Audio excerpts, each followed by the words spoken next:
Olá pessoal, tudo bem? Sejam bem-vindos ao nosso canal. Hoje vocês vão ver um pouquinho, uma curiosidade, qual a relação dos medicamentos, que são usados para tratar a depressão, os antidepressivos, com aditivo de combustível usados na Segunda Guerra Mundial e com corante. O que é a relação que esses medicamentos têm com essas coisas aí, com esses aditivos de combustível, com corante? Você vai saber no vídeo de hoje. Mas hoje também nós vamos falar um pouquinho sobre o tratamento da depressão, né? Não só a questão dos antidepressivos, mas a questão da psicoterapia. Vamos falar um pouquinho sobre isso, mas não se esqueça de se inscrever no canal, deixar o seu like, caçar esse tal de sininho aí que tá por aí no canal também, aí no YouTube, e ativar o sininho para você receber os alertas quando um novo vídeo sair no canal. E vamos lá então!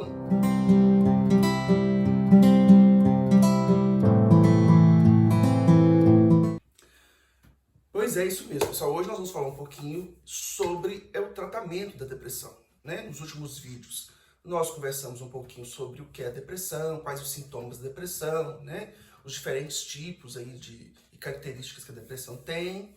E hoje vamos falar um pouquinho do tratamento, não só do tratamento, mas um pouquinho dessa história do tratamento da depressão, né? Uma curiosidade, gente, até 1950, né, a depressão não era tratada com medicamentos, não existiam medicamentos para depressão. Então, até 1950, os psiquiatras, né, psicólogos, né, que existiam, tal, eles tratavam a depressão aí com a psicoterapia, né? Então, o único tratamento para depressão até 1950 era a psicoterapia. Né? O que é a psicoterapia? É esse tratamento onde você vai ali num terapeuta, né, um psicanalista, psicólogo, né? E você vai, é o tratamento pela fala, né? Então você vai ali falar das suas questões, falar dos seus sintomas, falar daquilo que você está vivendo, e o terapeuta ali, o psicoterapeuta, vai te auxiliar nesses problemas, nessas questões, nesses conflitos que você está vivendo, para achar ali uma solução, achar uma saída, um caminho, para você então ter uma melhora daqueles sintomas depressivos, né? O que acontece então? Então até 1950, esse era o tratamento da depressão, né? A pessoa era o tratamento, essa cura pela fala, né? Pela terapia, você ia ali, fazia análise, né? Por causa da psicanálise, então já existia psicanálise. Então era esse tratamento que você ia ali falar, né? Sentar, deitar no divã e falar das suas questões. Então esse que era o tratamento que tinha ali para depressão. Não existia medicamentos, né? Para depressão. Um fator interessante é que a psiquiatria nessa época, né? Os psiquiatras eles dividiam, né? Classificavam a depressão em dois tipos aí que eles consideravam de depressão reativa. O que era depressão reativa? Era isso, assim, a pessoa estava passando por algum problema, por algum conflito ali na vida, e a pessoa, né, um problema pessoal, e a pessoa apresentava, então, sintomas depressivos decorrentes desse problema pessoal, desse conflito que a pessoa estava vivendo. E aí, então, chamava-se aí, né, de depressão reativa, ou seja, você estava reagindo a uma questão, a um conflito, a um dilema, um problema pessoal da sua vida, você estava reagindo, era uma depressão reativa, né? Só que os psiquiatras da época, eles percebiam, né, os psiquiatras já tinham ali percebido, que tinham pacientes que não estavam passando por problema nenhum, não tinham conflito nenhum aparente ali, e eles tinham sintomas depressivos ali, sem explicação nenhuma, né? A pessoa ali boa, com dinheiro na conta, no banco, carro do ano, tudo tranquilo na vida, sem dilema, sem conflito nenhum, e estavam ali com sintomas depressivos, né? Então, os psiquiatras, eles chamavam esses pacientes, né, com depressão endógena, chamavam isso de depressão endógena, que eles acreditavam, então, que era uma depressão aí causada por alguma questão biológica, alguma questão hereditária. Eles iam estudar na história de vida desses pacientes e viam que, às vezes, o pai ou a mãe, algum familiar ali já tinham tido esses sintomas de depressão também. Então, eles pensavam assim, então isso é uma depressão endógena, né, uma depressão aí biológica. Algum psiquiatra suíço, né, até chamava de uma depressão vital, né, do sujeito, que estava ali na estrutura, na vida do sujeito, e aí chamavam de depressão endógena. Então eles faziam essa separação, né, porque eles entendiam que a depressão reativa, que é essa depressão aí que você tem, né, diante de um conflito que você esteja vivenciando, de um problema pessoal, eles acreditavam que quando a pessoa ali achava uma solução, conseguia uma saída para aquele problema que ela estava vivendo, os sintomas eles apareciam. Então eles percebiam que as pessoas que tinham essa depressão, que eles classificavam de reativa, diante de um problema, diante de um conflito ali, quando ela achava uma solução, uma saída para aquela questão, os sintomas desapareciam. E na depressão endógena, como ali, né, eles não viam um problema, um conflito ali, o sujeito não conseguia identificar um problema, um conflito, uma questão, esses sintomas eles não passavam, então a pessoa ficava com esses sintomas depressivos. Então eles faziam essa diferenciação. E aí, gente, por volta de 1950, né, interessante a gente saber que nessa época, 1950, a Segunda Guerra Mundial tinha acabado em 1945, então 1950, né, a Europa estava ali sendo reconstruída, os Estados Unidos se levantando como potência e, né, auxiliando a Europa ali na sua reconstrução, depois pós Segunda Guerra Mundial. E também ali, né, a guerra ali tinha gerado, né, uma questão ali de um desenvolvimento industrial. Então, nessa época de 1950, vários fármacos, né, industrializados, estavam chegando ao mercado, estavam surgindo, né? As empresas ali de produtos químicos e tal, laboratórios farmacêuticos, estavam ali desenvolvendo várias drogas para tratar diversos tipos de doenças, né? Que antes não existiam. Então, com a guerra, aquilo ali tinha tido um boom, um desenvolvimento nesses testes de substâncias, de remédios e tal. Então, estavam chegando ali ao mercado vários medicamentos industrializados, né? Vários remédios industrializados. E aí tinha um medicamento, gente, que ele estava sendo estudado para tuberculose, né? Era um medicamento que estava sendo usado para tuberculose, era iproniazida, né? Então a iproniazida, né, que, como eu disse para vocês no começo aí do vídeo, né, era derivado de um aditivo de combustível, realmente, né, usado nos tanques, né, da Segunda Guerra Mundial, né, nos tanques de guerra lá da Segunda Guerra Mundial. E através desse aditivo, eles chegaram a essa substância, essa iproniazida, e aí eles estavam testando essa iproniazida em pacientes com tuberculose, né? Tuberculose matava muita gente, né? Não tinha tratamento para tuberculose ainda, né? Muitas pessoas aí morriam, né, jovens por causa da tuberculose, e eles estavam testando esse medicamento, essa substância, esse remédio para tuberculose. Mas aí o que acontece? Essa iproniazida não fez muito efeito para tuberculose, os pacientes continuavam com o pulmão ali todo detonado, né, rumando ali para a morte.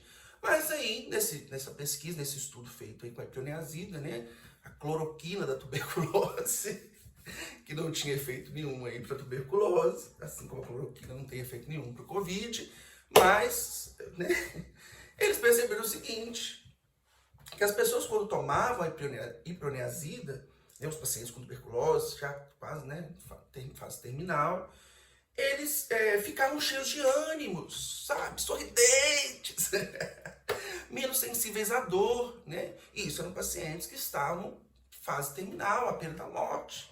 E aí os pesquisadores registraram esse efeito colateral, os pacientes ficarem cheios de ânimo, sorridentes, com a morte aproximando e todo mundo ali sorridente. E aí eles registraram isso, falaram, oh, que é efeito colateral desse remédio e tal. E aí, como nessa época, né, estávamos procurando aí também, né, um medicamento, né, um sedativo, um medicamento ali e tal, né, estávamos estudando medicamentos, alguns pesquisadores, alguns psiquiatras, né, americanos, quando eles viram esse estudo, né, desse medicamento para tuberculose e viram esses efeitos colaterais do paciente ficar cheio de ânimo, eles pensaram, e se a gente utilizar esse remédio em pacientes com depressão? Será que vamos ter essa melhora aí desses sintomas depressivos, o paciente vai ficar cheio de ânimo, sorridente, menos sensível à dor, será que vai ter efeito?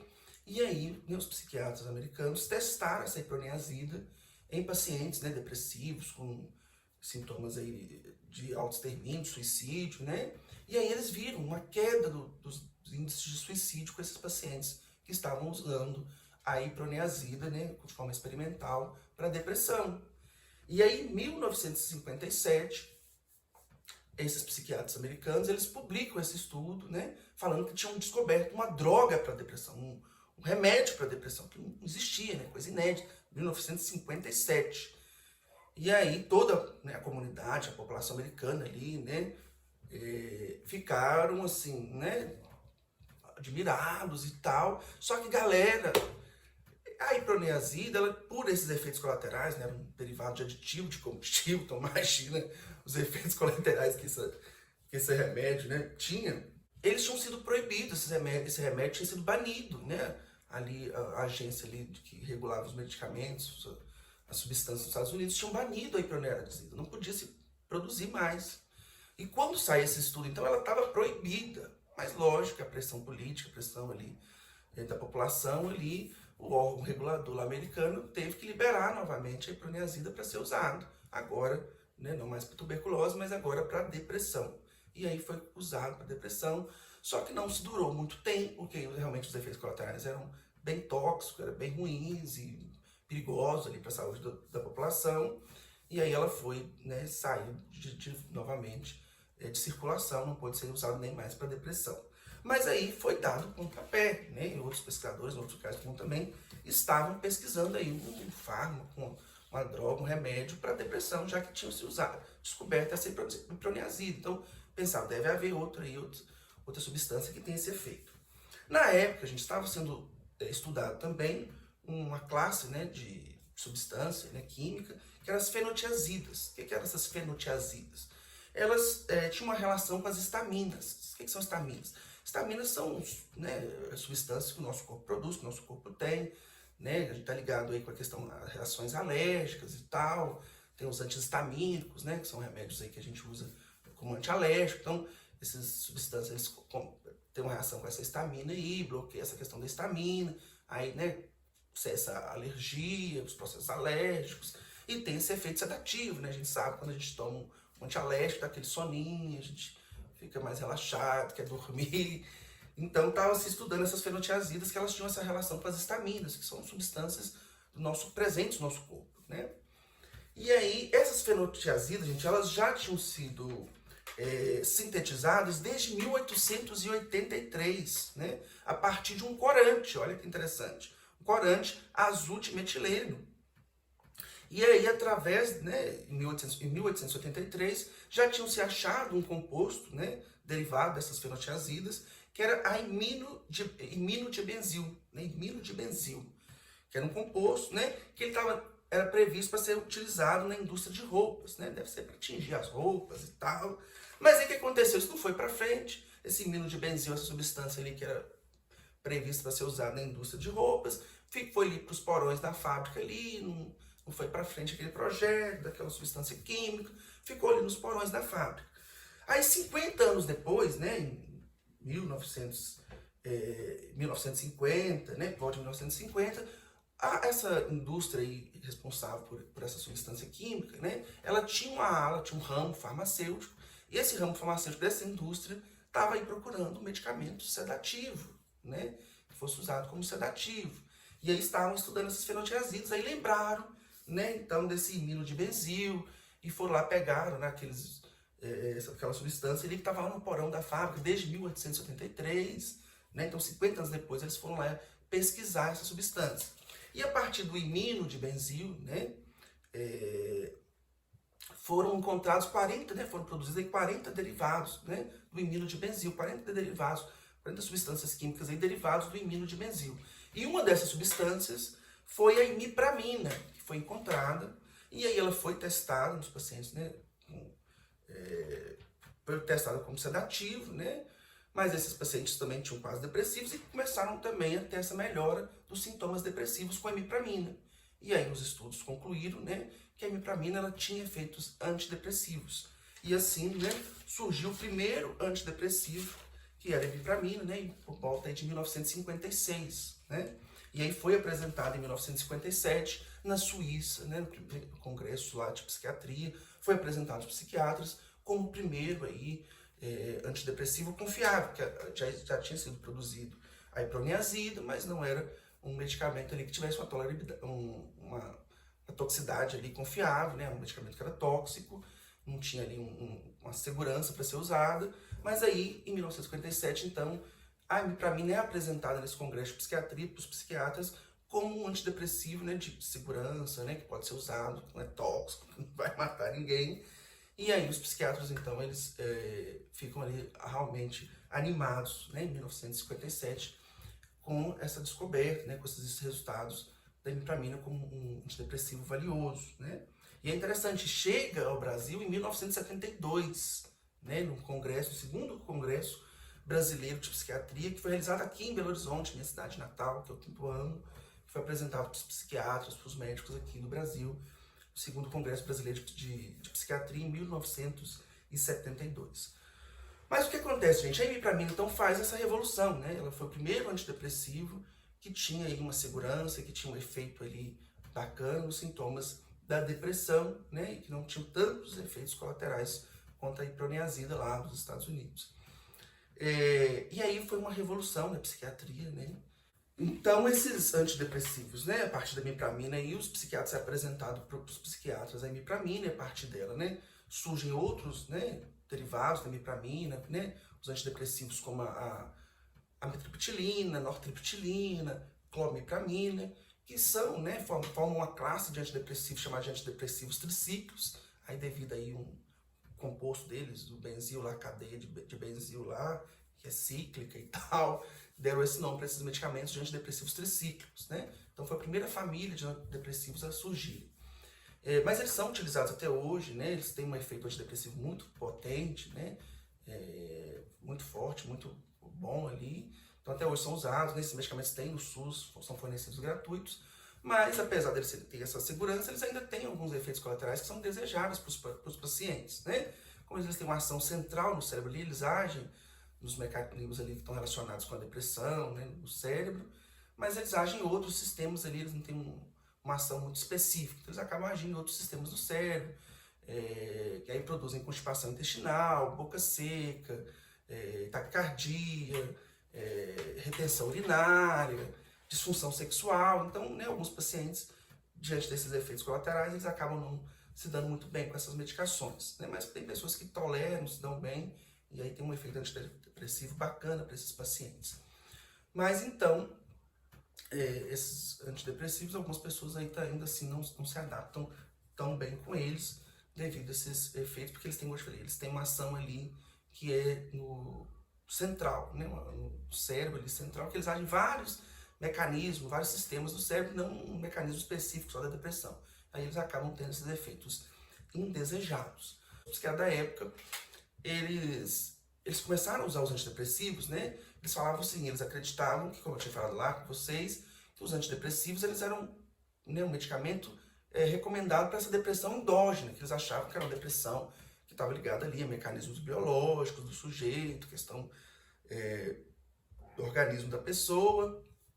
Então era usado só nos casos de depressão endógenas. Mas depois os psiquiatras perceberam que mesmo nas depressões que eles chamavam de reativas, né, que a pessoa estava passando por algum problema, a pessoa dava uma melhorada no humor, dava um certo ânimo ali para a pessoa resolver e passar para resolver aquele conflito ali. Então melhoravam também os sintomas da depressão que eles chamavam de reativa, né? Só que é interessante, gente, que os psiquiatras, desde o início, né, do descobrimento dos antidepressivos, né, eles sempre mantiveram a recomendação do tratamento com a psicoterapia, né? Então sempre, se você vai pegar ali nas recomendações dessa época, os psiquiatras sempre falavam, olha, o psiquiatra deve utilizar o antidepressivo, mas sempre também esse paciente deve ser tratado com a psicoterapia, porque principalmente como eles faziam essa classificação aí de endógena e reativa, eles falavam, a pessoa que está passando por algum problema, por um conflito, ela precisa ali entender esse problema, a psicoterapia vai ajudá-lo a ter uma compreensão melhor e achar uma saída ali psíquica para aquele problema, para aquela questão, e isso vai ter um efeito melhor do que só usar o antidepressivo, que vai só ali tirar os sintomas antidepressivos, mas a vida da pessoa continua com o problema ali, não desaparece. Então eles sempre mantiveram essa recomendação, né, da psicoterapia. O que acontece, gente, é o seguinte, como eu falei com vocês, mesmo esses medicamentos, né, tendo um efeito antidepressivo fantástico, eles tinham ainda efeitos colaterais, e aí alguns pacientes não se adaptavam com eles. O fato é que em 1980 surgem, né, os primeiros antidepressivos, que são chamados de antidepressivos, né, de inibição de serotonina, específico da serotonina, né, que é um neurotransmissor que está relacionado aí com o bem-estar, com a felicidade, com o prazer, e que ao aumentar a disponibilidade desse neurotransmissor, a serotonina, no cérebro, os sintomas depressivos eles vão desaparecendo, né?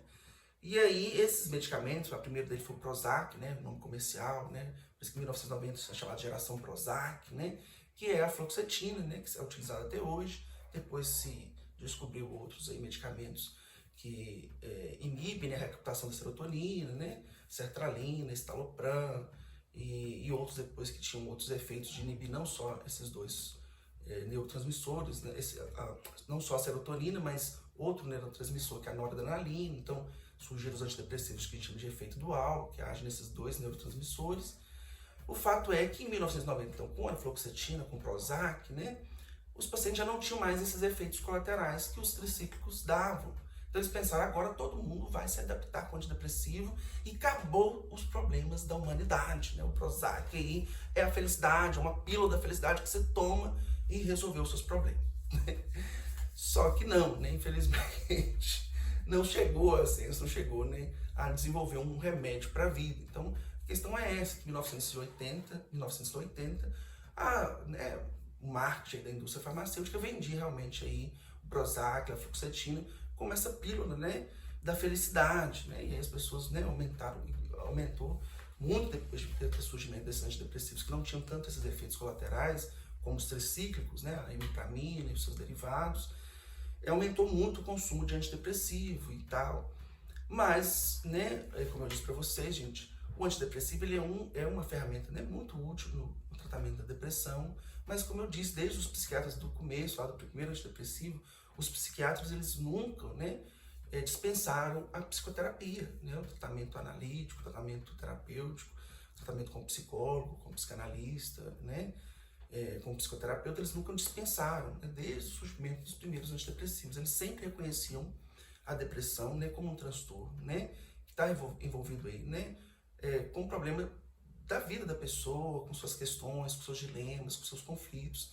Então eles sempre reconheceram isso e sempre reconheceram a importância dessas questões serem trabalhadas pela fala, pela terapia, né, e que os medicamentos eles eram um auxílio, né, para isso, assim, para a terapia, que as pessoas, né, alguns pacientes muito deprimidos, até às vezes sem ânimo para nada, nem para falar, que com os antidepressivos eles poderiam até melhorar o seu humor e assim conseguirem, né, terem resultados melhores na psicoterapia. Então sempre foi esse o uso, né, dos antidepressivos. O que acontece é que a indústria farmacêutica, aí, né, principalmente com o advento do Prozac, vendeu-se aí os antidepressivos como uma pílula, né, da felicidade, como uma pílula aí que resolve todos os problemas da vida. O que não é verdade, né? A vida ela é bem complexa, a vida do ser humano, e a gente não tem um remédio aí que resolve o problema de ninguém, né? Quando a gente passa por uma questão depressiva aí, às vezes tem um conflito envolvido, uma questão envolvida, a psicanálise vai até trabalhar com a questão, né, que não é muito interessante essa divisão de depressão endógena e reativa. Eles vão dizer que sempre, né, esses sintomas depressivos estão ligados aí com uma forma da pessoa ser, com a sua estrutura de vida, com a sua história de vida, e aí, né, eles nem fazem tanto essa divisão. E o fato é que sempre foi importante o tratamento pela fala, né, ele nunca perdeu sua importância, mesmo com o advento dos antidepressivos. Os antidepressivos foi uma estratégia a mais aí para melhorar esses sintomas depressivos, mas a terapia ela sempre continuou fundamental. Os psiquiatras reconheciam isso, né, desde o surgimento dos primeiros antidepressivos, né? Então a indústria farmacêutica tentou vender, agora você usa só um antidepressivo, nem precisa nem gastar com terapia, não tem nada. Mas isso não é verdade, né? O tratamento com a psicoterapia continua sendo essencial para o tratamento da depressão, né? Os medicamentos eles podem ser utilizados, o médico que vai avaliar isso, o psiquiatra, ou o médico da família, o clínico geral, ele vai avaliar, e às vezes também nem em discussão, né, se ele tem contato com o psicólogo da pessoa, com o terapeuta da pessoa, às vezes ali até com discussão com o terapeuta ali, se é importante entrar ou não com antidepressivo, né? Em alguns casos nem precisa ser utilizado antidepressivo em casos de depressões mais leves, mas em casos de, né, depressões mais fortes aí faz importante. E alguns psiquiatras também acham importante usar até nos casos leves. Mas aí o médico que vai decidir isso. O que importa é que a psicoterapia ela continua sendo fundamental, né? Porque não existe um remédio para resolver os problemas da vida, né? Para resolver um pouco do nosso ser, de quem nós somos, né? Então por isso que é importante, né, se conciliar, né, a psicoterapia, né, a medicação com a psicoterapia. Lógico, a psicoterapia ela tem um valor, né, que às vezes não é tão acessível, então algumas pessoas acabam usando só o antidepressivo por às vezes não ter um acesso aí, né, como fazer uma psicoterapia, né? Até nos postos de saúde que existiam psicólogos, né?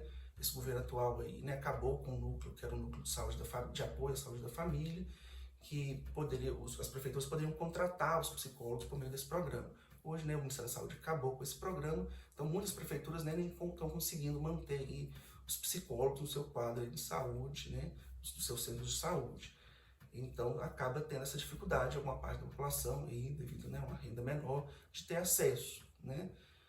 Mas mesmo assim é importante, né? Existem algumas iniciativas de faculdades, de tratamentos gratuitos, né? Ou então de atendimento social, a gente já falou isso no vídeo sobre por que fazer terapia. Então dá uma olhada lá, que a gente fala um pouquinho disso, que faz ser essencial, né? Porque não existe realmente um remédio para os problemas da vida. Então, ok, pessoal, muito obrigado. Esse vídeo ficou extenso, desculpa aí, mas até a próxima. Tchau!